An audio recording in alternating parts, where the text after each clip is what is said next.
네. 안녕하세요. 네, 이지선입니다. 선생님들 잘 지내고 계시죠? 제가 요즘에 이제 그 유튜브에서도 그렇고 막 열심히 하세요. 10시간씩 땡기세요. 막 이랬더니 일부 선생님들은 자극을 받는데 일부 선생님들은 그 메시지가 너무 이제 오히려 이렇게 마음의 상처가 될 수도 있는 것 같아요.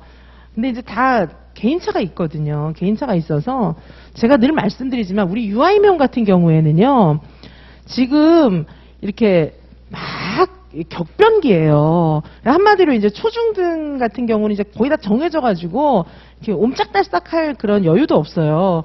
근데 우리 유아이명은 이게 어디로 바뀔지만 왜 약간 개발도상국 상태 있잖아요.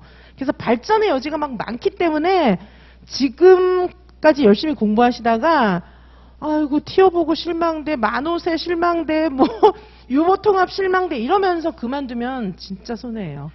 이게 제가 늘 말씀드리지만 OECD 국가 중에서 유아교육이 공교육이 아닌 나라가 어디 있습니까? 한 나라 있어요, 우리나라. 그쵸? 자, 그래서 이제 잘 사는 나라가 유아교육이 공교육이 아닌 건 말도 안 돼요. 그래서 선생님들 계속 준비하고 계셔야 돼요. 준비하는 자에게만 기회가 와요. 그래서 올해 붙으셔도 되지만은 올해 말고 이제 다음에 붙으셔도 괜찮아요. 아셨죠? 그쵸? 자, 그래서 선생님들께서 하여튼 최대한 열심히 해주시기 바라고요. 그 다음에 여기 입장하신 선생님들은 전체적으로 음소거를 좀 부탁드리겠습니다. 그쵸? 음소거가 지금 안 돼 있는 것 같은데 지금 아직 제가 음소거를 좀 음소거를 음소거가 됐네요. 예, 음소거를 부탁드리겠습니다. 음소거가 안 되면은 이제 다른 선생님들이 조금 수업 들으시는데 지장이 있으실 수 있으니까 음소거를 부탁드리겠습니다. 자, 그러면 우리 이제 오늘 이제 수업에 대해서 간단하게 이제 좀 안내를 하고요. 요 책이 우리 카페에도 책 표지고요. 직강 선생님들은 이제 선물로 드렸고, 그다음에 인강 선생님들은 요 표지를 포함해서 요 문제와 해설 이런 것들을 다 카페에 올려두었어요. 못 찾으시면 저한테 말씀해 주세요. 제가 어디 있다고 알려드리도록 하겠습니다. 자, 그리고 요거 이제 오늘 요 이제 요런 식의 수업이 줌 하이브리드를 활용한 방법이에요. 이게 뭐냐 하면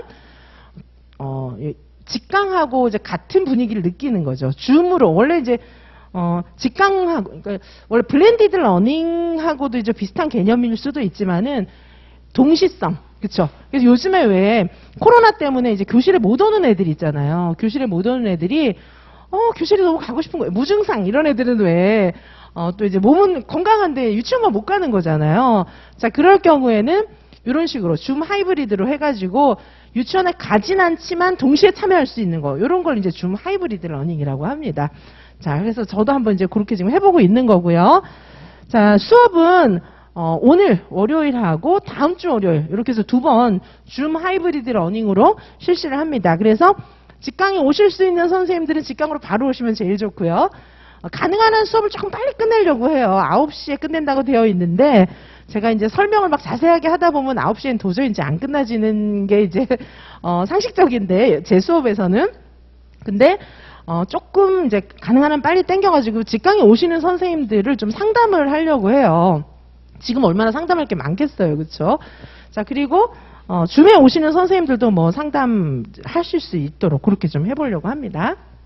자, 그래서 9시까지는 수업을 하고 그 다음에 9시부터 10시까지는 개별 상담하고 이렇게 하려고 해요. 오늘 지금 비가 엄청 많이 오는데 이 비를 뚫고 오신 선생님들이 보람이 있으시게 제가 강의도 열심히 하고 또 이제 선생님들의 어떤 공부 관련된 고민거리 이런 것들을 충분히 제가 듣고 또 말씀드리고 이렇게 하도록 하겠습니다. 자, 그래서 다른 내용은 별로 많지는 않고, 자, 이렇게, 이제 안내를 드리고요. 시간은 6시부터이고요. 다음 주에도 동일한 주소로 줌 하이브리드 러닝 하겠습니다. 자, 늘 말씀드리지만은, 제가 제공하는, 이지선 유아이명에서 제공하는 모든 문제들은 대학교 수준이 출제한 문제예요. 그러다 보니까 문제가 이제 어려운 거예요, 좀. 그죠? 사고해야 되고 어렵고 이래서, 이제 그런 문제를 풀면서 막 도전을 느끼시는 선생님들도 계신데, 안 되겠다, 나는. 뭐 이렇게 생각하는 선생님들도 계세요. 근데 그것만 넘기시면 돼요. 그 시기만 딱 넘기시면은 그 다음엔 됩니다. 그리고 제가 이제 계속해서 패키지 프로그램 속에서 문제를 또 반복해드리고 모아드리고 엮어드리고 뒤집어드리고 이렇게 다 하고 있어요. 그래서 동일한 문제를 여러 방식으로 다시 만나시기도 해요. 또 이론으로 묶어드리기도 하고. 그러니까 조금 참고 기다리셔야 돼요. 참는 자에게 항상 복이 있습니다. 그렇죠? 끝까지 참고 기다리시면서 그냥 이거를 그리고 너무 욕심을 내지 마세요. 그러니까 이제 뭐 이 강의를 내가 다 듣고 막 끝까지 소화해갖고 달달 외워가지고 혼자 끝까지 풀어야 돼. 막 이렇게 생각하시지 마시고 그거는 이제 선생님들의 개인차가 있어요. 그래서 어떤 선생님들은 그렇게 하셔도 되지만 조금 시간을 두고 자꾸 반복해서 듣고 보고 하는 것만 해도 나아요. 안 그러면 어떻게 되냐? 시험장에 가서 완전 새로운 문제를 딱 만나요. 그거가 가장 안 좋잖아요. 그렇죠? 그래서 저랑 공부하시면서 막 새로운 스타일의 문제도 보시다가 시험장에 가서 이거 본 문제인데 이러고 맞출 수도 있고 이거 본 문제인데 잘 모르겠네. 뭐 이렇게 되면 공부 좀 더 하시면 되는 거고요. 본 문제인데 알았어. 탁 쓰시면 오래 되시면 되는 거예요. 그렇죠?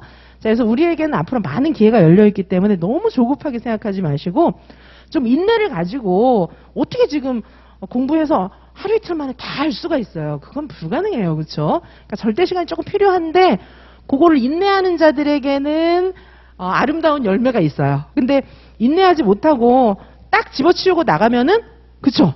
그 바로 다음에 좀만 더 기다렸으면 나한테 오는데 막 이런 찬스가 인생에서 막 날아가는 게 많아요. 그렇게 하시면 안 됩니다. 그렇죠?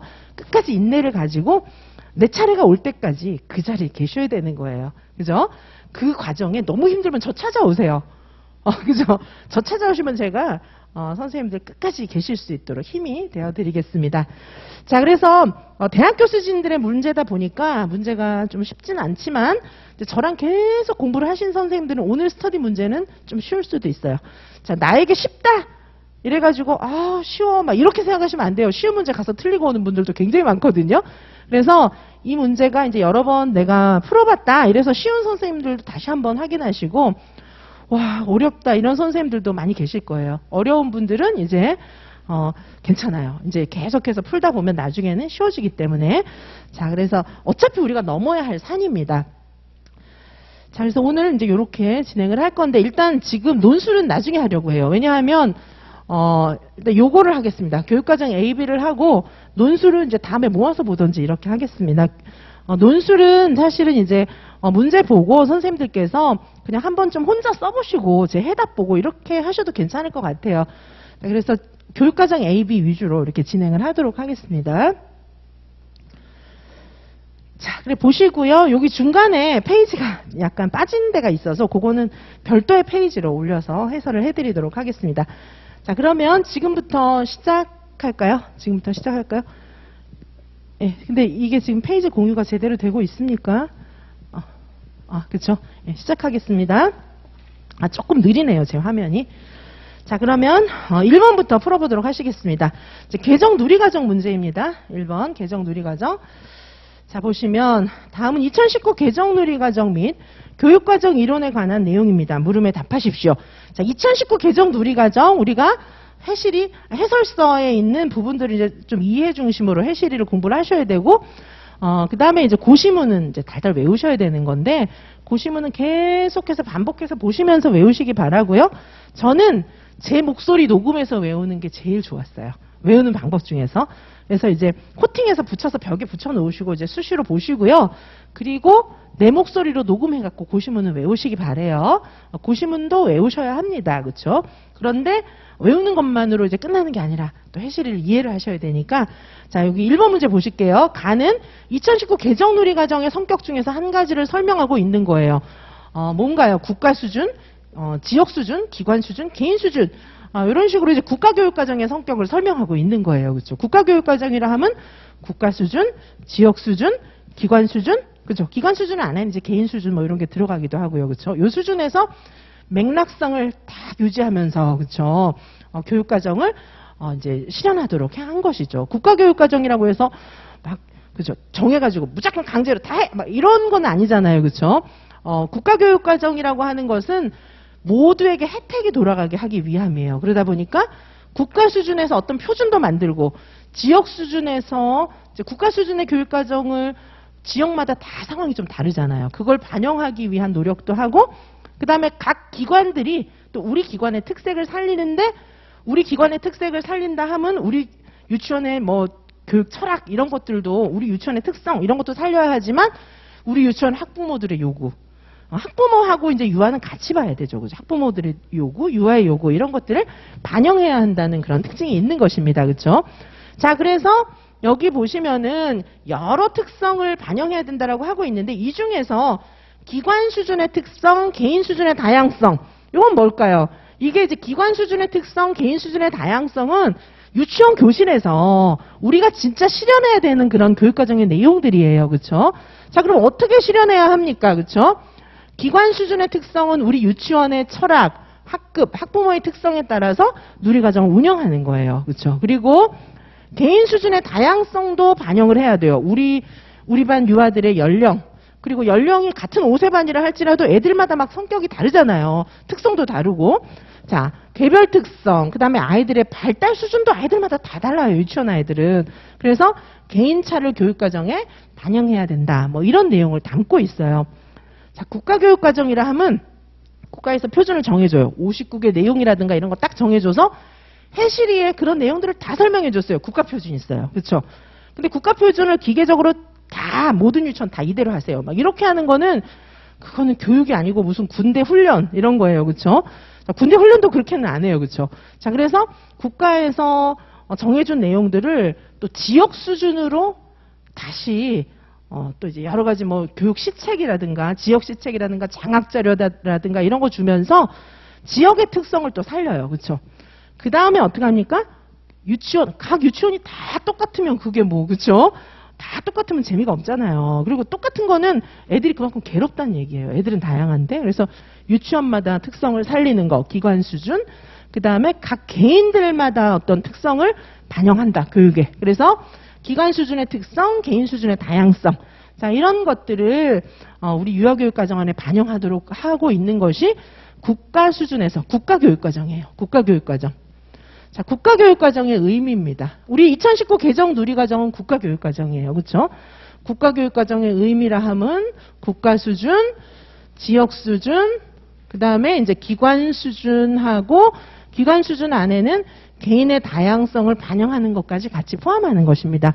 그래서 우리 유아교사가 해야 될 일은 일단 요거겠죠. 이제 국가 수준, 지역 수준의 교육과정을 충분히 이해해서 적용해서 녹여 넣어야 되고, 그리고 우리가 실질적으로 항상 맞닥뜨리는 그런 교실에서의 현실들은 기관과 개인 수준의 다양성을 구현해내야 돼요. 그렇죠? 자, 이제 그런 문제였습니다. 자, 그 다음에 2번 보시겠습니다. 나는 2019 개정 누리과정의 성격에 관한 내용을 설명한 거예요.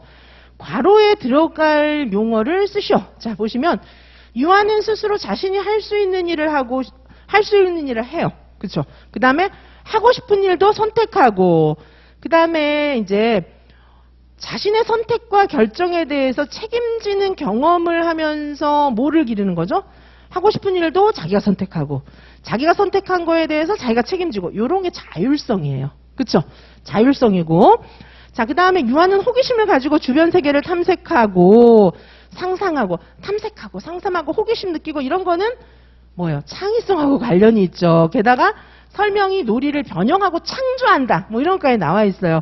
자, 그래서 선생님들께서 자율성, 창의성, 이거 굉장히 중요하죠. 놀이 중심 교육과정에서. 그래서 선생님들께서 요거는 이제 자율성, 창의성의 개념을 좀 자율성과 창의성의 이 용어 정의를 좀 기억을 하셔야 되겠어요. 그렇죠? 그래서 보시면 하고 싶은 일을 스스로 선택하고, 그 다음에 책임도 지고, 이렇게 하는 게 이제 자율성이죠. 스스로 선택하고 책임지고 이런 것들이 자율성이고, 그다음에 창의성, 주변 세계를 탐색하고 탐구하고 자신만의 방식으로 놀이를 변형하고 창조한다. 뭐 이런 것들이 창의성입니다. 자, 이렇게 기억을 해주시고요.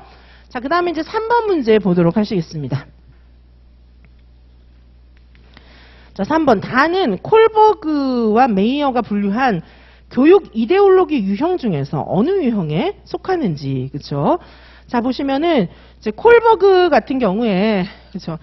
여기 이제 문화 전승주의를 지금 설명하고 있습니다. 다는 콜버그와 메이어가 분류한 교육 이데올로기 유형 중에서 요거 이제 문화 전승주의를 설명하고 있어요. 문화 전승주의라고 하는 것은 교사 중심적으로 되어 있는 그런 교육 과정을 이야기하고 있는 것입니다. 그래서 문화 전승이라는 게 어떤 거죠? 문화라고 하는 것이 이제 우리가 그동안 인류가 연구한 연구 업적 이런 것들을 쭉 전달하는 거, 이런 것들이 이제 문화 전승에 해당해요. 그래서 보시면 여기 내용에 유아교육 과정의 교육 이념을 낭만주의, 문화 전승주의, 진보주의 뭐 이런 것들로 이제 나눌 수가 있습니다. 그렇죠? 그래서 여기 낭만주의는 어떤 거냐 하면은 이게 이제 루소의 생각 이런 것들. 그렇죠? 루소의 생각 이런 것들이 낭만주의에 해당하는 거예요. 그래서 이게 이제 자연주의 뭐 이렇게도 볼 수가 있죠. 자, 그래서 자연으로 돌아가라 뭐 이런 얘기잖아요. 그렇죠? 그래서 자연스러운 환경에서 가장 잘 성숙하게 된다. 그렇죠? 그리고 유아의 성장은 내적인 요인에 의해서 결정된다. 그러니까 얘가 이제 자기 프로그램을 가지고 자기가 자라나고 있는데 자꾸 뭐 인위적으로 막 빨리 해, 뭐 여기 가서 해, 저기 가서 해, 막 가지치기 막 띄어내고 막 붙여주고 이렇게 하면 안 된다는 거예요. 그렇죠? 내적인 그런 힘이 계속해서 발현되고 성숙될 때까지 기다려라. 이렇게 얘기하고 있는 것입니다. 자, 이게 낭만주의고요. 문화 전승주의. 자, 문화 전승주의는 이 문화라는 게 어떤 것이죠? 문화는 좀 인위적인 거예요. 문화는 인위적이잖아요. 문화의 옷을 덧입지 않는 애들은 어떨까요? 자, 예를 들면은 엄청 춤을 잘 추는 애가 있어요. 혹시 빌리 엘리엇 보셨으면 나중에 공부 안 될 때 한번 보세요. 유튜브 이런 데 사람 찾아서 보세요. 빌리 엘리엇. 빌리 엘리엇이라는 애가 있었거든요. 이게 이제 영국 영화예요. 영국 영화인데 빌리 엘리엇이라는 애가 있는데 춤을 되게 잘 추는 거예요. 근데 이때 제가 좀 좋아하는 영화였어가지고 근데 이제 이게 이제 되게 집이 좀 어려워요. 옛날에 영국 대처 리듬 마거릿 대처 시대의 얘기인데 이제 광부들 이제 막 파업하고 막 이럴 때 얘기예요. 근데 얘가 자기만 춤을 잘 추는 거예요. 근데 얘가 이제 우연히 이제 좋은 선생님을 만나서 영국 왕립 발레단에 들어가요. 그죠? 근데 자기 혼자 막 춤을 막 잘 추는 그런 상태는 뭐예요? 문화의 옷을 아직 덧입지 않은 상태예요. 그렇죠? 근데 영국 왕립 발레단에 가서 막 잘 배워요. 둘 다 춤을 잘 추는 건 맞잖아요. 근데 영국 왕립 발레단에 들어가서 거기서 가르쳐주는 전통적인 춤을 잘 추는 상태. 그거는 문화의 옷을 덧입은 상태예요. 그렇죠? 교육이라고 하는 것은 사실은 문화를 어느 정도 전승한다라고. 잠깐만요. 네, 잠깐만. 이거 X. 자, 예. 문화를 어느 정도 전승한다라고 하는 그런 의미를 가지고 있습니다. 그렇죠? 문화 전승주의. 자, 문화를 어느 정도 전승한다라고 하는 의미를 가지고 있어요.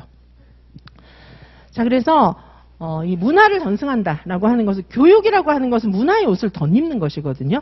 자, 그래서 교육이라고 하는 것은 문화를 계속해서 이렇게 문화는 좀 인위적인 것이에요. 그렇죠? 그래서 보시면 그래서 문화는 유아 발달이 주로 외적인 요인에 의해서 결정되고 인지적인 거, 문화적인 거 이런 것들을 가르쳐 주는 것. 이것이 교육이다. 이렇게 보는 입장이에요. 그렇죠?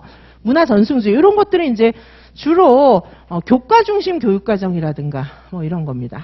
교과 중심, 학문 중심 뭐 이런 교육 과정이에요. 이런 교육 과정이고요. 그다음에 진보주의. 진보주의는 듀이에 의해서 이제 만들어진 그런 교육 과정이죠. 그렇죠? 그래서 요거는 이제 경험 중심 교육 과정. 이렇게 볼 수 있어요. 경험 중심 교육 과정이라고 볼 수 있고 요 교육 과정은 유아가 환경과의 상호작용을 통해서 그렇죠? 인지 구조가 발달해 나간다. 이렇게 보는 그런 입장입니다. 자, 이해가십니까? 그렇죠? 자, 낭만주의, 지금 이제 요 문화 전승주의 낸 건데 선생님들께서 아마 낭만주의랑 진보주의 내면은 좀 쉽게 답을 맞췄을 것 같아요. 근데 문화 전승주의는 잘 모르시는 것 같더라고요. 그렇죠? 제가 말씀드렸던 것처럼 요 문화라고 하는 개념은 그렇죠? 문화라고 하는 것은 굉장히 인위적인 거예요. 빌리 엘리엇 생각하십시오. 문화 전승주의 나오면 그렇죠? 그래서 빌리 엘리엇이 지 혼자 막 춤 잘 추던 시대는 자연으로 돌아간 시대예요. 그거는 걔가 자연으로 돌아가 있는 거예요. 근데 문화의 옷을 덧입은 것은 영국 왕립 발레단에 가서 막 엄격하게 배우는 그런 상태를 얘기하는 거예요. 이해 가십니까? 차이? 그렇죠? 문화 전승주의. 그래서 답이 여기서 문화 전승주의를 지금 다 해서 설명하고 있는 거예요. 보시면은 바람직한 태도, 학습 기술, 그죠? 이런 것들을 이제 교사 중심적으로 배우는 거죠. 영국 왕립 발레단에 가서 멋대로 할 수 있겠어요? 멋대로 못해요. 이렇게 막 골격 구조 같은 것도 다 보고, 그렇죠? 정해주는 대로 해야만 하도록 되어 있습니다. 자, 그렇게 이제 기억을 해주시면 되겠어요. 자, 지금 요게, 줌으로 들어오시는 선생님들을 위해서 지금 이제 조금 이렇게 혼란스러움이 있는 걸 양해를 좀 부탁드리겠습니다. 자, 그래서 이렇게 정리를 하시면 될 것 같아요. 그래서 성숙론적인 교육과정이 있어요. 그렇죠? 성숙론적인 교육과정은 요거 낭만주의적인 입장이에요. 그렇죠? 그다음에 이제 상호작용론적 교육과정, 그다음에 환경론적 교육과정 뭐 이런 것들이 있습니다. 그렇죠? 환경론적인 교육과정은 문화 전승주의하고 관련이 있죠. 그렇죠? 환경에 의해서 교육이 결정된다. 이렇게 보는 입장이에요. 상호작용론적인 교육과정은 이제 진보주의적인 관점, 진보주의, 뭐 구성주의 뭐 이런 거랑 관련이 있습니다. 그래서 이렇게 보시면 되겠습니다. 자, 그리고 지금 한 페이지 좀 빠진 게 있어요. 그죠? 2번에 1번, 2번. 요거는 이제 제가 인강 선생님들께는 별도의 페이지로 다시 올려드리도록 하겠습니다. 자, 그래서 보시면 2번 문제 보실게요. 자, 유아의 놀이에 관한 기술입니다. 가 보시면은 1번 문제죠. 가는 김 교사가 유아의 놀이를 관찰 기록한 내용 중에서 일부예요. 가의 놀이에 나타난 교사의 고민을 근거해서 유아 놀이의 배움과 의미 한 가지를 작성하셔. 이렇게 되어 있는데, 자, 보시면, 흙놀이 한 가지만 애들이 계속 열심히 하고 있는데, 일단 선생님 입장에서는 애가 한 가지 놀이만 계속하면 불안하죠. 그렇죠? 자, 그래서 어떡하나 이제 고민을 할 수밖에 없는 거죠. 자, 그런데 이제 보니까 얘가 이제 흙놀이를 계속하고 있지만 그냥 흙놀이가 아니라 5월 9일, 6월 9일, 7월 9일. 와, 진짜 5월, 6월, 7월 3개월 내내 흙놀이 하고 있으면 선생님은 생각이 복잡해질 수밖에 없죠. 근데 얘가 보니까 5월에는 흙에 물 붓기를 그냥 반복했어요. 근데 6월에는 흙의 성질을 탐색하고 뭔가 좀 이제 나아지고 있어요. 그렇죠? 한 달 동안 굉장히 조금씩 나아지고 있긴 하지만, 그렇죠? 7월에 보니까 이제 얘가 어떻게 하고 있어요? 친구들하고 같이 흙놀이 하면서 혼자 하던 게 이제 친구들하고 같이 놀이하고, 그다음에 흙에 길도 내고 장난감 물레방아도 설치하고 이런 식으로 이제 바뀌어져 가고 있습니다. 그죠? 그래서 보시면 잠깐만요. 네, 죄송합니다. 네. 계속 하도록 하겠습니다. 네네. 그래서 이 놀이를 보시면은, 그래서 이렇게 5월, 6월, 7월 이런 식으로 점점 이렇게 놀이가 발전해 나가는 것을 보실 수가 있어요. 자, 그럼 이 놀이를 보시면서 일단 이제 가의 놀이에서 교사가 고민하고 있죠. 한 가지 놀이 계속하면 일단 고민돼요, 그렇죠? 그러고 있는데 유아의 놀이에 나타난 배움과 그 의미 한 가지를 좀 쓰라는 거죠. 근데 얘네들은 한 가지 놀이하면서 계속 뭔가를 배우고 있다는 얘기죠, 그렇죠? 자, 얘네들이 뭘 배우고 있느냐, 뭐 이런 것들을 이제 쓰라는 것입니다. 여기 보시면 흙놀이 하면서 물질의 성질인 흙을 탐구하면서 즐겁게 놀고 있죠. 얘네들이 이제 탐색한다. 이게 6월 9일 그 저널에 나오고 있잖아요. 그죠? 탐색하면서 놀이하고 있다. 뭐 이런 게 있고, 그 다음에 이제 흙이 마른 흙보다 잘 뭉쳐진다. 젖은 흙이 마른 흙보다 잘 뭉쳐진다. 흙에 물 붓기하고 뭉치고 뭐 이런 거 지금 배우고 있는 것이죠. 자, 그리고 이제 얘네들이 계속해서 배움이라고 하는 것은 놀이, 일상생활 활동의 경계가 없이 일어나잖아요. 그러다 보니까 얘네가 막 놀이하면서 당연히 여러 가지를 배울 수가 있어요. 혼자 놀이하다가 다른 유아와 함께 놀이하다가 흙과 물의 질감, 흙의 변화 이런 것들을 배우고 있는 것이죠. 이 문제는 열린 답안이에요. 그렇죠? 자, 이 문제는 열린 답안으로 이제 구성된 그런 문제입니다. 자, 그래서 선생님들께서 이런 답안을 쓰실 때는 어떤 하나의 포커스를 잡으시기 바라겠습니다. 자, 그래서 선생님들이 이 놀이를 보면서 선생님들마다 뭔가 이제 생각하실 수가 있어요. 그렇죠? 보시면은 얘가 흙에 물을 붓는구나. 여기서는 이제 흙에 물을 부으면 이제 과학 뭐 이런 거랑 관련이 있을 수도 있잖아요. 그래서 흙의 점성 뭐 이런 거, 물을 많이 부을수록 훨씬 더 이렇게 묽어지고, 물을 조금 부으면 이제 좀 이렇게 끈기 있어지고 뭐 이런 것들을 이제 느낄 수 있는 거죠. 이제 그런 얘기를 한다던가, 아니면은 혼자 놀다가 7월 9일은 이제 여러 명이 같이 놀고 있잖아요. 그래서 혼자 놀이 하다가 여러 명이 놀이 하다가 뭐 이런 것도 이제 배울 수가 있습니다. 그렇죠? 여기 그리고 가에 보시면 대사도 있어요. 선생님 흙에 물을 부으면 찐득거려요. 더 부으면 더 찐득찐득 막 이런 얘기 하고 있잖아요. 자, 그래서 이런 것들을 보시면서 선생님들께서 하나의 힌트를 잡아가지고 여기서는 지금 뭐 여러 개 다 써라 이렇게 안 돼 있잖아요. 하나 쓰라고 되어 있기 때문에 선생님들께서 하나의 힌트를 잡아가지고 놀이의 성질을 아신다면 선생님들께서 놀이의 성질, 요 이제 놀이의 성질 우리가 놀이에 대해서 굉장히 많이 공부했잖아요. 그렇죠? 놀이의 성질에 대해서 아신다면은 그 하나의 힌트를 잡아서 그다음에 놀이하고 놀이하면서 분명 배우잖아요. 여기 전월에 나타난 배움의 성격을 하나 잡아서 그거를 구체적으로 쓰시면 답이 되겠습니다. 자, 여기서 보시면은 흙을 탐구하고 있어요. 여기는 이제 흙을 탐구하는 거, 이걸 포커스로 해서 설명을 한 거예요. 하나를 포커스로 해서 자세히 설명하시기 바라겠습니다. 그렇죠?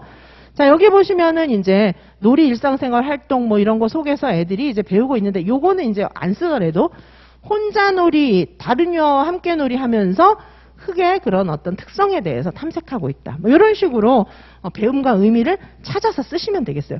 작년 2022 유아 임용 시험 같은 경우에 지문에 사실은 답이 많이 나와 있었어요.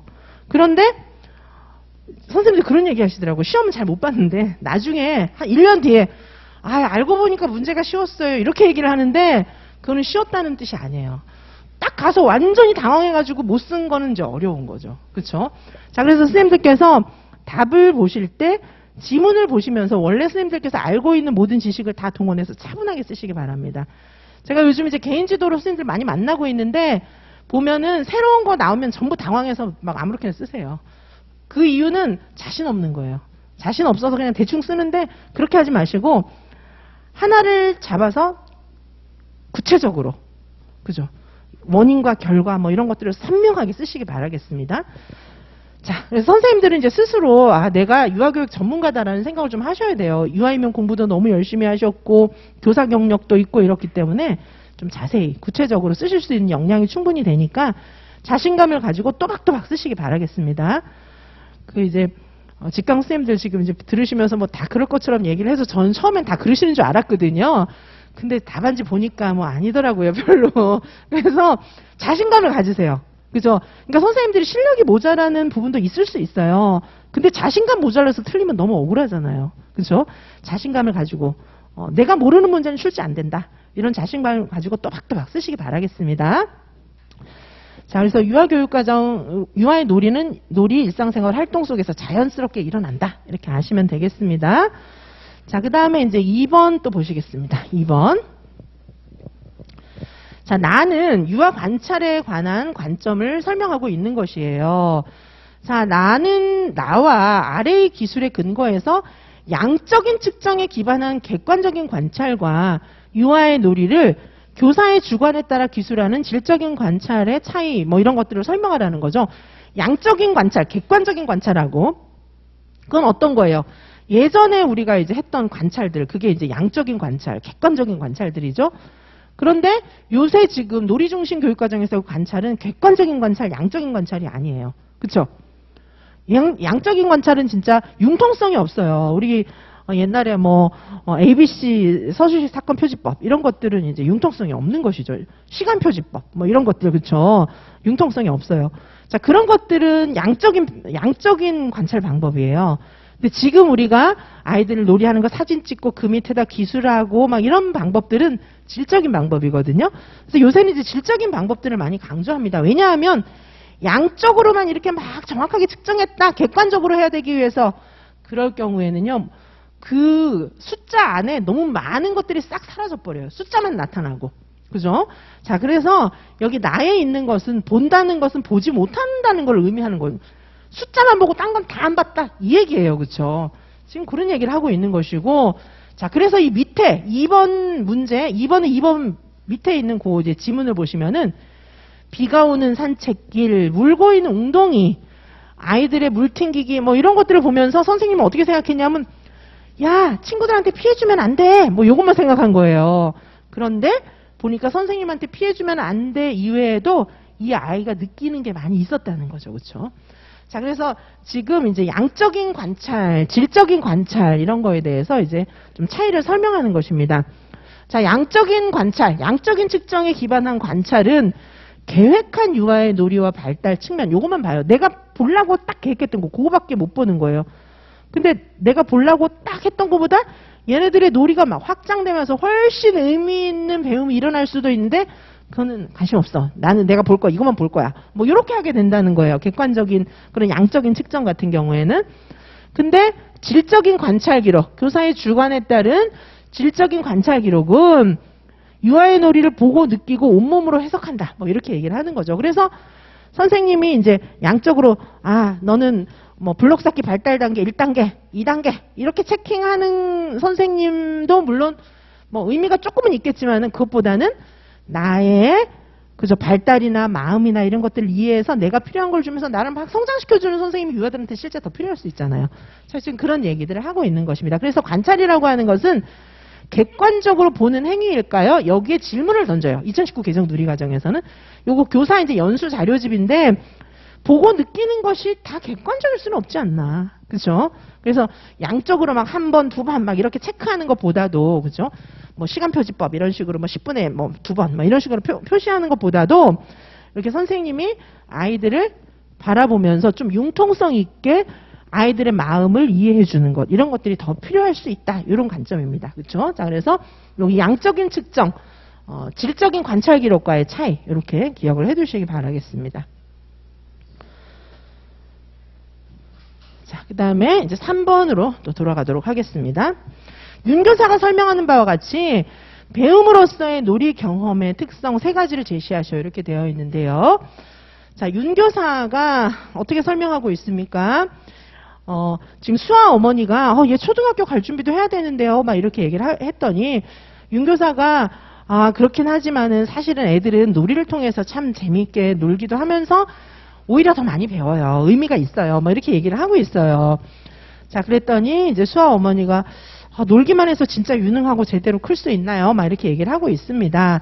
자, 그래서 배움이라고 하는 것이 어떤 아이들한테 놀이 경험으로서의 어떤 특성이 있나 뭐 이런 걸 알아야 부모님들한테 설명을 할 수 있는 거잖아요. 그래서 배움으로서의 놀이 경험의 특성, 놀이를 하면서 아이들은 어떤 것들을 배우나 뭐 이런 생각을 이제 쓰라는 것이죠. 그렇죠? 그래서 놀이의 특성을 일단 쓰는 것입니다. 자, 놀이는 굉장히 자유로워요. 놀이는 자유롭고 주도적이고 즐겁고 뭐 이런 특성이 있습니다. 그래서 놀이 이해 자료집에서 유아 놀이의 의미에서 이게 지금 이해 자료집에 있는 놀이를 중심으로 해서 놀이의 그런 의미를 설명해 놓은 거예요. 놀이는 자유롭고 놀이는 주도적이고 놀이는 즐겁습니다. 자, 이런 것들을 통해서 이 아이들은 이제 인간상을 달성해가는 그런 모습을 나타내 보이고 있습니다. 자, 여기까지 하고요. 우리 조금 쉬었다가 줌도 좀 정리를 하고 조금 쉬었다가 3번부터 끝까지 이따가 보도록 하시겠습니다. 예, 잠시 휴식하실게요.